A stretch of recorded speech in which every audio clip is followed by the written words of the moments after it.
Hello everybody and welcome to a new video.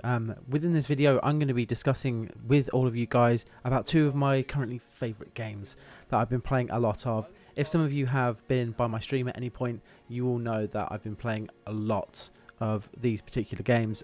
Those two games are Star Citizen, created by Robert Space Industries, and Escape from Tarkov, created by Battlestate Games, or BSG for short. So for any of you guys who haven't watched my streams or anything like that, or any previous videos, that's more or less some of the stuff that's kind of on this channel, on my streams, especially Escape from Tarkov at the moment. Now, like I've said, both of them are very much in development. So within the game itself, there are a lot of elements of the game that there are planned, but are not currently implemented, and that's going across both of the games. Now, to give a little bit of a description of both games, Star Citizen and Escape from Tarkov are very different. They're completely different genres. The only couple of similarities of them are they're both first person. You can shoot guns in both, but that's pretty much where it ends. You've got Escape from Tarkov, which is a very kind of realistic focused shooter, focusing more on like weapon attachments, different bullets within, you know, different calibers of guns, and focusing on armor, what kind of level armor that you have, trying to collect a loot in order to sell that loot to gain a profit, risking gear on the way, and upgrading your hideout. Whereas Star Citizen is completely on the other end of the spectrum. So Star Citizen is focused in space. You are essentially a citizen that lives in space. You can have your own ship, you can, you know, group up with friends and organization members, and it's very much a kind of community-based project, and very focused on kind of this huge expansive universe at the moment, which really is an interesting thing to kind of contribute to. And with both games, I've sunk some money into them, obviously playing them so much and enjoying them so much. And there's these questions that come up constantly with these in development games, and that's, you know, what is worth the time and the effort? You know, how much money do I want to put into it? How much time do I want to put into it? And overall, kind of, what do I want to get out of it? Now, of course, those kind of questions can only be answered by you yourself as an individual. You know, the amount of money that you want to put into something depends on your financial circumstances, and if you think that you are willing to do that. Now, when it comes to Star Citizen, I've put more money into Star Citizen than what I actually have Escape from Tarkov, whereas I think at this moment in time I've put more hours into Escape from Tarkov than what I have Star Citizen.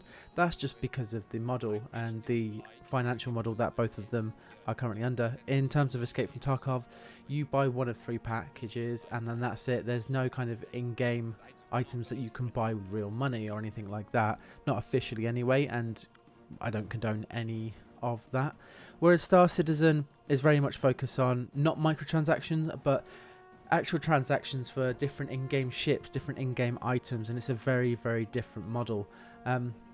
What that has allowed the likes of the Star Citizen creators, Robert Space Industries, to do is hit a funding mark that they can, you know, focus on pumping straight back into the game. Now, the game has been more or less in development for almost 8 years, probably more. I'd have to fact check that, but all in all, it's been, the whole plan of the game has just consistently moved and changed and expanded. I believe originally it was supposed to only be a space sim fighting simulator, like a dogfighting simulator in space, and it's just expanded into this huge, diverse kind of, at the moment it's just a solar system, but recently they've had various different events, including Alien Week, which you learn about different cultures for the different aliens that are going to actually be within the game, what their language is, and what their ships will look like, and kind of like their player models and everything. So it's really interesting to kind of be within a game like this, and just kind of see what's coming in the game and what the plan is. But it's the same with Escape from Tarkov. For me, I feel like Escape from Tarkov has kind of, they're a lot further forward in their development cycle than what Star Citizen is currently. Whilst both teams are working tirelessly in order to provide such fantastic games, you know, they kind of got similarities in which they're opening up new areas soon. So Escape from Tarkov, for example, they're going to be opening up a completely new map called the Streets of Tarkov. That has recently been advertised, and that looks very interesting. There's been a small trailer. It's going to be an interesting way to kind of play the game. Whereas Star Citizen has been talking about their new star system, the Pyro system, for what feels like well over a year now, and hopefully we can get more and more news on that.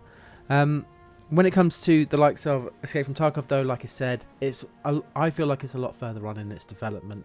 It's got a lot of fantastic guns, different kind of weapons. It's got a really intricate system that it uses, and it's a very well-developed game. I feel, as somebody who's pumped nearly 500 hours into it in the last 3 months, it feels like there's so much content within the game as it is now that actually it's probably a lot more interesting and a lot more intricate than most AAA games that are currently out there on the market. So, you know, it's one of those, it's kind of a risk reward, and however you kind of take it. If you're looking for a very well polished game, then the likes of Escape from Tarkov and Star Citizen are probably not going to be down your alley, because there are bugs, there are a lot of issues, especially from like servers and stuff. Escape from Tarkov, for example, is testing a new sound system, which instead of its mono sound system that it had, where Star Citizen has occasional issues with its kind of server overall, and there's a lot of server degradation, and they're trying to mesh servers together, which will be able to allow people to play on multiple different servers without there being that much of a performance issue. But right now, in terms of performance, both games can struggle at different kind of areas, and it's not always consistent. You can have one patch for one of the games come out and it just completely destroy the servers, and you know, it's really difficult to play, or you can have a patch that just feels really smooth, really polished, and just overall completely fantastic.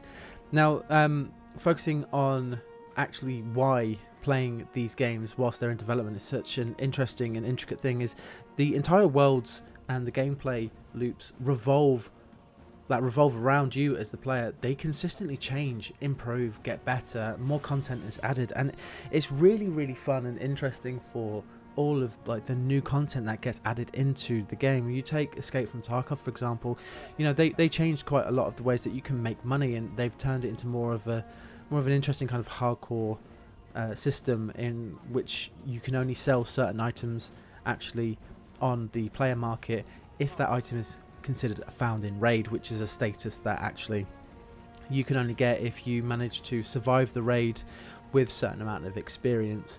And they have made these changes to try and stop certain players in just kind of farming different locations, because currently there's a lot of static spawn and then just getting an item and just running straight out to extract, not really going in, not really risking anything.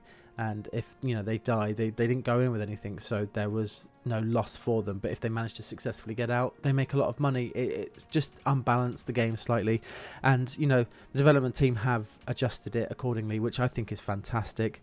And then you look at the likes of Robert Space Industries. Since I've played Star Citizen, I've seen various different changes. I've seen the mining sections coming in, both in space and on foot mining.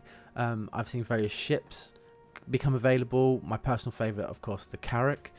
And you know, I've seen a lot of information coming through for what's coming up, like different creatures within space, like the space whale, a couple of predators on certain moons, and all of this just really interesting stuff that one is getting me really, really hyped for the game. It's just good to know that I'm helping with the development of this game by, you know, paying what I want to pay in order to, one, play the game and just enjoy it overall. Now, with BSG and RSI, they are fantastic with their community. They really do care about the community themselves, and I get the sense that the people that work on both of these different IPs are very, very focused gamers themselves. You know, they're very focused on the fact that they want to bring out something that is fantastic, really great game, and just overall just a fantastic experience. They focus largely on their communities, which is so great. The owner, or like the head honcho of BSG, Nikita, is frequently on podcasts with some really, really high-level content creators. You take the likes of Pistilli, for example. They have various podcasts where Pistilli and his stream team, which include the likes of like Veritas and so on, Nikita will join them and go on about, you know, what's coming in the game, what to expect, and kind of what the current status of that game. Whereas you take the RSI team, they have their own small team actually in the company that provides a lot of content creation and just releasing that out to the wider public. They do a video every single week focused on, you know, what is coming out currently, what we can expect, and then they go across different teams across RSI to see what they're currently working on, whether or not that be just the sound team or some of the effects teams, some of the ship creation teams, all of that good stuff. It really is a fantastic place to kind of get into. Okay everybody, well that will be it for this video. Thank you so much for coming by. I want to give a shout out to Rajan Rana, who did the music for this video. You can find him, I'm going to leave a link below, on Spotify to some of his music. All in all, it's just fantastic and really nice to actually have some music on these videos. This particular track is called Keeping the Peace, so you can find that on Spotify on the link down below. Also, I've created a new Twitter account which I would love for you guys to follow if you're still here.